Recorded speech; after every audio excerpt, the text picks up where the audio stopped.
What is it that you find in common with, you've been in basketball now for a while. What do athletes have in common with successful athletes with successful business people? Well, I think maybe success in any area starts with a few things. Number one, you just have to work hard. You really have to work hard. Everybody who gets to an elite level at anything does have to put in the time, the energy, the 10,000 hours if we borrow from Gladwell. So that's number one. Number two, you actually have to be smart. The form of smarts is different. And there are different ways to have smarts in business or entertainment or sports. But the guys who play well, they have great basketball IQ. Most of them actually have great IQ, period, but you learn it through the lens of basketball. When I interviewed athletes in the early part of my career all the time, I only talked to them about the sports. I wouldn't try to get them to. I realize if you ask a catcher how to catch a baseball, you can talk to them for an hour. If you ask them about something else, it's not their thing. But is that intelligence about the thing? Hey, you can ask me about a lot of things. I think I'm an intelligent guy, and I'll say I have no clue, right? none at all. And as people, in particular, you're talking to young guys. I don't know how old the catcher was. He's 20, 21 years old. I don't care how smart he is. He just hasn't had the time to learn about a lot of things he may learn about in life. So as this basketball business has grown for you, what is the thing that you've found the most difficult to deal with? The absolute rigid accountability. In business, you say, oh, we're accountable, we have quarterly earnings and blah, blah, blah, blah, blah. But in business, you can always say, hey, that one didn't go well, but we're just going to improve it.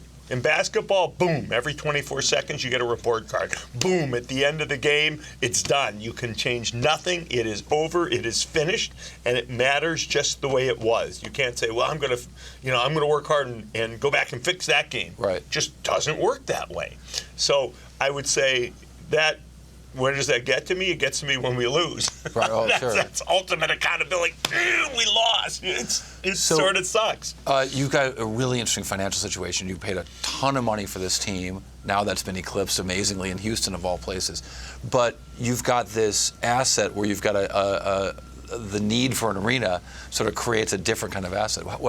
Talk to me about the financing of the arena, how that might work, where that might happen, and how you think about that. Well, first I'll say I didn't pay very much for the team.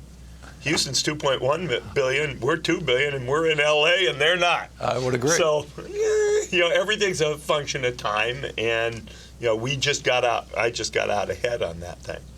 In terms of an arena, we do have a deal with the city of Inglewood here to try to put together a plan to build an arena, to get it permitted, et cetera.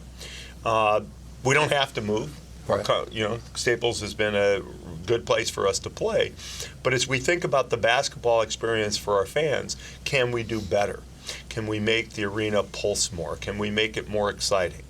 On the flip side, from a business perspective, can that be a good investment? Because now we do control the sponsorship in the building. We derive all the profit. We control the naming rights. We control the suite revenue. And we're convinced we can build a better basketball experience. We can make more money. We can build a building that will also be a good concert venue, because that is very helpful to the economics. Not because the concerts actually make that much money, but the concerts makes the suites more valuable. Interesting. We think that's possible. We're still doing some work on the financials, and we're going through a development and permitting process in Inglewood. Has the experience, what happened in Brooklyn, for example, which has been kind of a bad ice hockey experience, changed your thinking about how you might build a stadium? We will not have ice hockey. That's an easy decision for us, since the Kings are actually owned by the same guys who own Staples. Right. We don't sit there and dream about a hockey team. I think buildings can work without two professional sports in them. We see that in a variety of other places. Take Milwaukee, for example. It's a single team. The interesting one is maybe Minneapolis, where there's a separate hockey stadium and basketball stadium.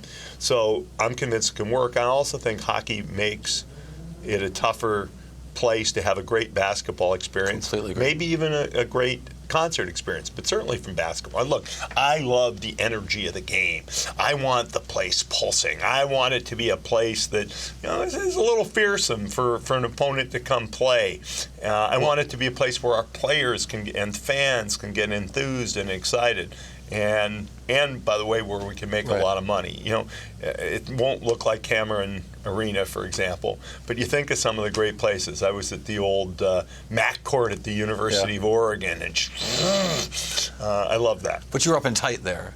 Up and tight helps. What NBA stadiums do you think do it really well? Up and tight, pretty good ones. Utah, if you want to get up and tight, I haven't been there. Utah's pretty good. Memphis is pretty good.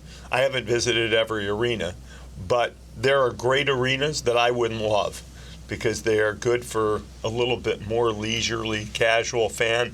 I'd like to prioritize a little bit more the energetic fan. It's interesting, the Levi Stadium, the new stadium for the 49ers, somewhat new stadium for the 49ers, has got so much luxury going on. I think as a fan experience, it's actually terrible. You go up to CenturyLink Field, an inferior sort of place to hang out.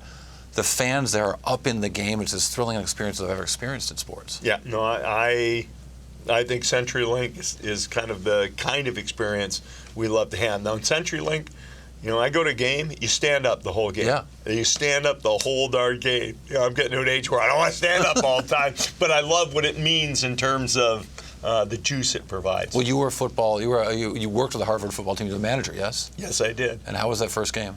The first game. I was a stats guy for a year while I was a manager. But the first varsity game, you know, you're down on the field. Harvard doesn't have quite the crowds that we'd like to have for the Clips, but it's like, whoa, the game's starting, and you're not a player, but you get some energy, and in a way, you get a different kind of energy. You're more involved than a fan, and you're not playing. So it's kind of like being an owner. You're kind of a super fan, if you will. So going forward, this team, really interesting trades, but the salary cap is such a confusing thing, I think, to a lot of fans. It's not terribly confusing ultimately, but it's interesting to what the way you've tried to manage that with this team. Do you want to be a big free agent spender? Is that part of how you think of what team you want to bring to a new stadium and when you want that team to sort of be at its peak? Well, we want to compete for NBA championships. It's great to win 50-plus games a year. It's better to compete for an NBA championship. So we decided that we needed to retool. We're not rebooting. We're not going to the bottom. We have a very competitive team, but we have a team in which we have more options on how to get better and go compete for a championship. The salary cap is very complicated. It's a little like the tax code. In a sense, it's simple. You have a rate. But at the end of the day, it isn't that simple because there are all these little perturbations. So I like what we've done with our team. It's given us more flexibility.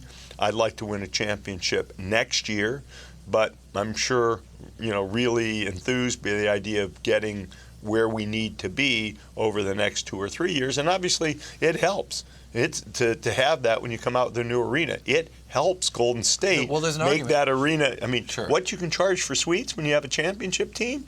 I mean, I'm not saying I'm doing it for the business purpose. On the other hand, a championship floats all boats economically. Not winning a champion. We've done all this analysis on what's good for ticket sales. A number 1 draft pick. I don't actually want to get that unless we're lucky. I don't want to be that bad to have a high probability, but a number 1 draft pick helps. An NBA championship has a halo effect that lasts tens of years, not 1 or 2, and I think that's good for morale. It's what we want, but parenthetically, it's good for business too.